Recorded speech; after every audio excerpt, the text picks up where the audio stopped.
আজকে আমরা এমন একটা সময় বাংলাদেশে বাস করছি যেটা সত্যি আমাদের জন্য খুব দুঃখজনক। মেয়েরা অনেকেই স্লোগান দিয়েছে আমাকে বিদায় দেওয়ার জন্য। আমার বিদায়ের পরে আজকে বাংলাদেশে কী অবস্থাটা আপনারা দেখেন। আজকে মেয়েদের সম্মান নাই। মাইকিং করে বলা হয় মেয়েরা বাজারে যেতে পারবে না।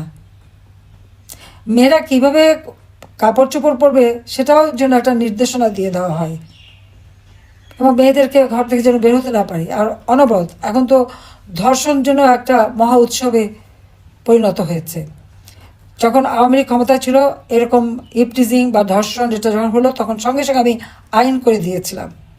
এমনকি যে ধর্ষক তার পরিচয়টাই যেন প্রচার হয় এবং তার ক্যাপিটাল পানিশমেন্ট যাতে হয় সেভাবে আইন করে দিয়েছি। কিন্তু এই 2024 সালের আগস্ট মাসের 5ই আগস্টের পর থেকে আজকে কি অবস্থা বাংলাদেশে? মেয়েদের সব অধিকার একে একে কেড়ে নেওয়ার চেষ্টা বাস করছে, যেটা সত্যি আমাদের জন্য খুব দুঃখজনক। হাটে ঘাটে মাঠে মেয়েদেরকে অনবরত লাঞ্ছিত করা হচ্ছে।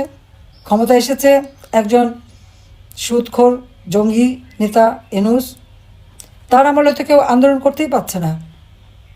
7 জুলাই থেকে 14 জুলাই পর্যন্ত আমাদের ছেলেমেয়েরা যে আন্দোলন করেছে বা 15 জুলাই পর্যন্ত আন্দোলন করেছে, কই তাদের উপরে টিয়ার গ্যাস মারা, সাউন্ড গ্রেনেড মারা আমরা তো কিছুই করিনি। অথচ এখন মহিলা শিক্ষক বাচ্চা নিয়ে আছে, তার উপরে গরম পানি মারা হচ্ছে, তাকে গ্রেপ্তার করা হচ্ছে।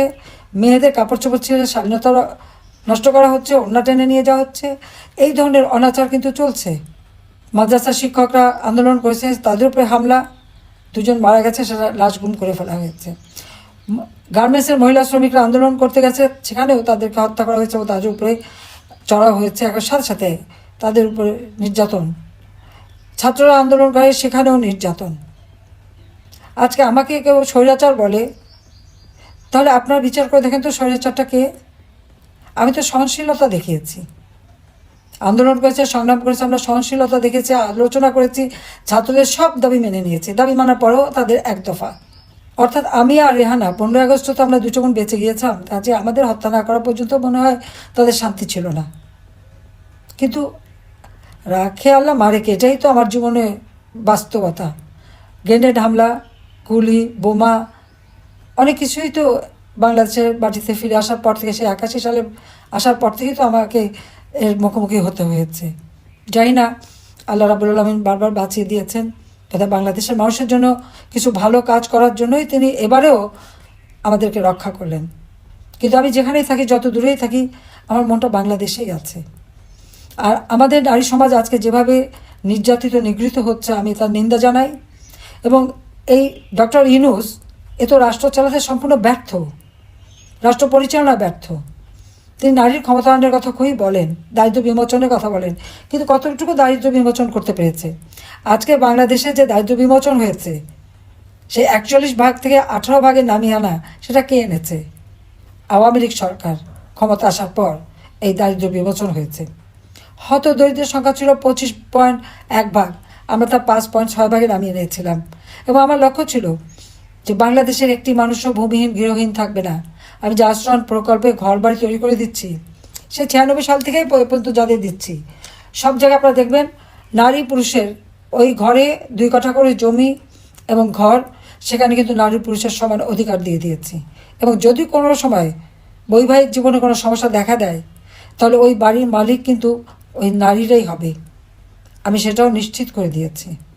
অর্থাৎ আমার দেশের নারীরা তারা নিরাপদে থাকুক, তারা নিজেদের জীবন জীবিকা যথাযথভাবে করতে পারুক, সবসময় সেই চেষ্টাই আমি করে গেছি, সেই পদক্ষেপই আমি নিয়েছি। এবং যা বলতে গেলে আমার মায়ের কাছ থেকে শেখা।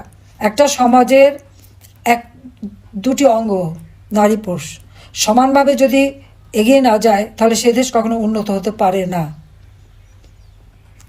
আমরা 2 পায়ে চলি, আমার 1 পা যদি খোঁড়া থাকে তা তো আমাকে খুঁড়িয়ে খুঁড়িয়ে চলতে হবে।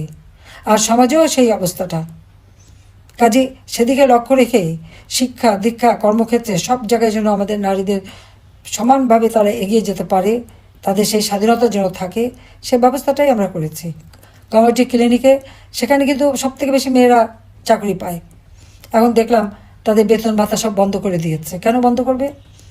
যেখান থেকে সাধারণ, বিশেষ করে মেয়েরাই তো বেশি লাভবান, তাদের তো আর কারো মুখাপেক্ষি হয়ে থাকতে নাই, হেঁটে যেয়ে তারা চিকিৎসা নিতে পারে, সেই সুযোগটাও এরা এই ইউনিট সরকার এসে বন্ধ করে দিতে চাচ্ছে। যে কাজটাই করি সেটাই ধ্বংস করতে হবে, দেশটাকেই ধ্বংসের দিকে নিয়ে যাচ্ছে। কাজে আমি আমার বন্ধুদের বলবো এই নারী দিবসের সকলের কণ্ঠ সোচ্চার করতে, যে আপনারা সোচ্চার হন এবং রুখে দাঁড়ান।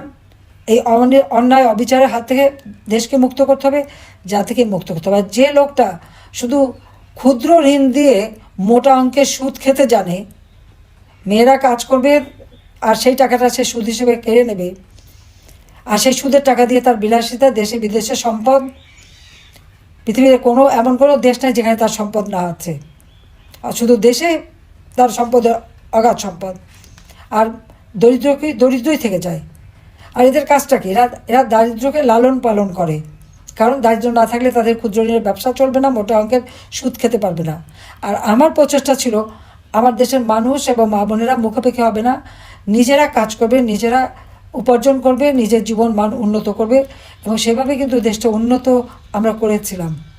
বাংলাদেশ বিশ্বে একটা উন্নয়নের রোল মডেল হিসেবেই কিন্তু প্রতিষ্ঠিত হয়েছিল। আজকে সমস্ত অর্জনগুলি একে একে ধ্বংস করে দিচ্ছে। বাংলাদেশ এখন ধ্বংসের কিনারে। যত সন্ত্রাসী, তাদেরকে জেলখানা থেকে মুক্ত করা হয়েছে। আর আমাদের আওয়ামী লীগ নেতাকর্মী, সাংবাদিক, সংখ্যালঘু সম্প্রদায়, ডাক্তার, কেউ বাদ যাচ্ছে না, পেশাজীবী, তাদেরকে গ্রেপ্তার করে বন্দি, হত্যা করে, একদিকে হত্যা করছে, একদিকে মামলা দিচ্ছে, একদিকে বন্দি করছে। এমনকি আমাদের নারী সাংবাদিক, তারাও তো রেহাই পাচ্ছে না, তাদেরকেও গ্রেপ্তার করা, তাদের বিরুদ্ধে মামলা।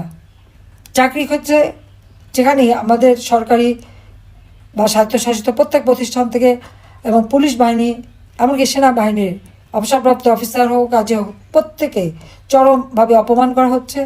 তাদের বিরুদ্ধে মামলা দেওয়া হচ্ছে, মিথ্যা মামলা, তাদের কারো পাসপোর্ট বাতিল করা হচ্ছে, নানাভাবে মানুষকে হয়রানি করছে। এভাবে যদি সব ক্ষেত্রে হয়রানি করে, তাহলে একটা রাষ্ট্র পরিচালনা করবে কীভাবে? শুধু নিজেরা বসে বসে ক্ষমতার ভাগরুটি খেলেই চলবে? একজনের তো ইতিমধ্যে আঙুর ফুলে কলা গাছ হয়ে গেছে। কাজে এই অবস্থায় একটা দেশ চলতে পারে না। কাজে আমাদের আজকে বোনেরাও নারী সমাজকেও রুখে দাঁড়াতে হবে এবং সকলকে সাথে এগিয়ে যেতে হবে, যাতে করে এই বাংলাদেশটা, আমরা এই দেশের যে স্বাধীনতা অর্জন করেছি, আমাদের স্বাধীনতা সংগ্রামে নারী পুরুষ নির্বিশেষে সবাই কাঁধে কাঁধ মিলিয়ে কিন্তু রণক্ষেত্র থেকে শুরু করে সব জায়গায় সমানভাবে কাজ করে গেছে। কাজে এই দেশ আমরা লাখো শহীদের রক্তের বিনিময়ে অর্জন করেছি। জাতির পিতা বঙ্গবন্ধু শেখ মুজিব আমাদের স্বাধীনতা দিয়ে গেছেন। কাজে এই স্বাধীনতা এবং বাংলাদেশের অর্থনৈতিক অগ্রযাত্রা বারবার যারা ব্যাহত করছে, সেই সুদখোর জঙ্গি শাসক ইউনূস এর হাত থেকে দেশকে রক্ষা করতে হবে, নারী জাতির সম্ভ্রম রক্ষা করতে হবে, নারী জাতিকে রক্ষা করতে হবে এবং দেশকে এগিয়ে নিয়ে যেতে হবে। সবাই ভালো থাকেন, সুস্থ থাকেন এবং রমজান মোবারকবাদ জানাচ্ছি, আগাম ঈদের শুভেচ্ছা জানাচ্ছি। সবাইকে আমার আন্তরিক ধন্যবাদ। জয় বাংলা, জয় বঙ্গবন্ধু, বাংলাদেশ চিরজীবী হোক।